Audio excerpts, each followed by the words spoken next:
Գիրք ծննդոց, գլուխ 42 Հովսեփի եղբայրները գնում են Եգիպտոս։ Արդյերբ Հակոբը տեսավ, որ Եգիպտոսում ցորեն կա, Հակոբն ասաց իր որդիներին. «Ինչու եք իրար նայում»։ Ասաց. «Ահա լսել եմ, որ Եգիպտոսում ցորեն կա, իջեք այնտեղ եւ այնտեղից մեզ համար գնեք, որ ողջ մնանք, չմեռնենք»։ Եվ Հովսեփի 10 եղբայրներն իջան Եգիպտոսից ցորեն գնելու։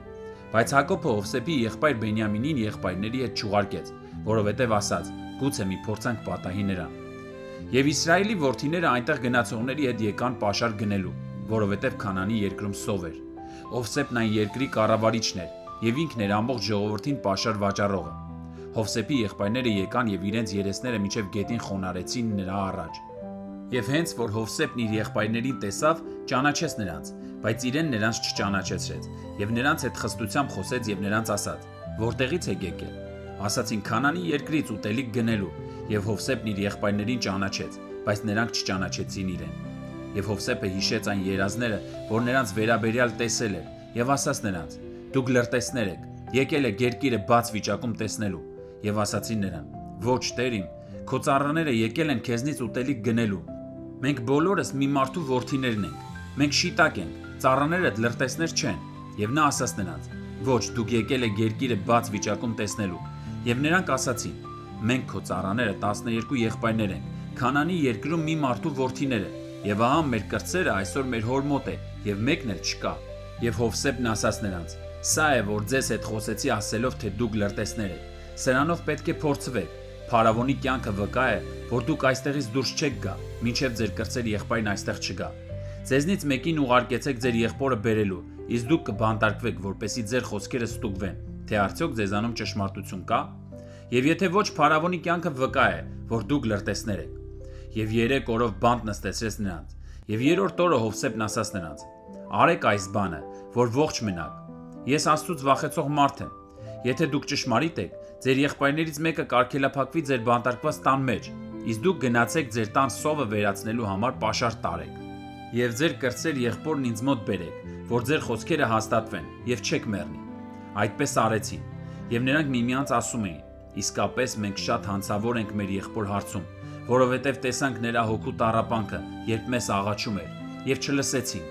Դրա համար է այս նեղությունը գալիս մեզ վրա»։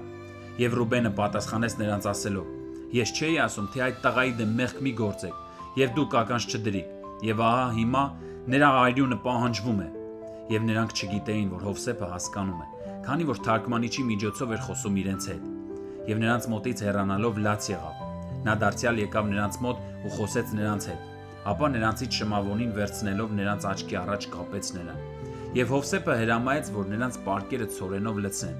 եւ ամեն մեկի փողը իր քսակի մեջ դնեն, եւ նրանց պաշար տան ճանապարհի համար։ Եվ նրանց հետ այսպես վարվեց։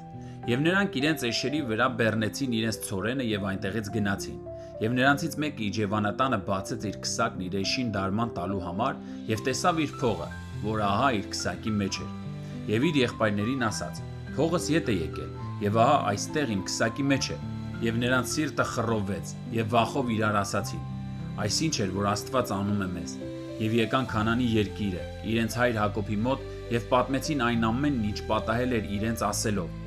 «Այն երկրի տեր հանդիսացող մարդը մեզ հետ խստությամբ խոսեց եւ մեզ երկիրը լրտեսողների տեղ դրեց»։ Եվ ասացինք նրան. «Մենք ճշմարիտ մարդիկ ենք, մենք լրտեսներ չենք, մենք 12 եղբայրներ ենք, մեր հոր որդիները, մեկը չկա, իսկ մեր կրտսերը Քանանի երկրում, մեր հոր մոտ է այսօր»։ Եվ այն երկրի տեր հանդիսացող մարդը մեզ ասաց. «Սրանով կիմանամ, որ դուք ճշմարիտ եք։ Ձեր եղբայրներից մեկին ինձ մոտ թողեք, եւ ձեր տան սովի համար պաշար առեք եւ գնացեք։ Եվ ձեր կրտսեր եղբորն ինձ մոտ բերեք, որ գիտենամ, թե դուք լրտեսներ չեք, այլ ճշմարիտ եք։ Ձեր եղբորը ձեզ կտամ, եւ այս երկրում առուտուր կանեք»։ Եվ եղավ, որ նրանք իրենց պարկերը դատարկելիս տեսան, որ ահա ամեն մեկի փողի ծրարն իր պարկում է, եւ իրենք ու իրենց հայրը տեսան փողի ծրարները եւ վախեցան։ Եվ նրանց հայր Հակոբն ասաց նրանց. «Ինձ անորդի թողեցիք, Հովսեփը չկա, Շմավոնը չկա, եւ Բենյամինին էլ եք տանելու։ Այս ամենն ինձ վրա եկավ»։ Եվ Ռուբենը խոսեց իր հոր հետ ու ասաց. «Իմ երկու որդիներին սպանիր, եթե ես նրան քո մոտ չբերեմ։ Նրան իմ ձեռքը հանձնիր, եւ ես ետ կբերեմ նրան քեզ համար»։ Բայց նա ասաց. «Իմ որդին ձեզ հետ չի իջնի, որովհետև նրա եղբայրը մեռած է, եւ նա է մնացել մենակ, Եվ եթե ձեր գնալու ճանապարհին նրան մի փորձանք պատահի, իմ սպիտակ մազերը վշտով գերեզման կիջնեն»։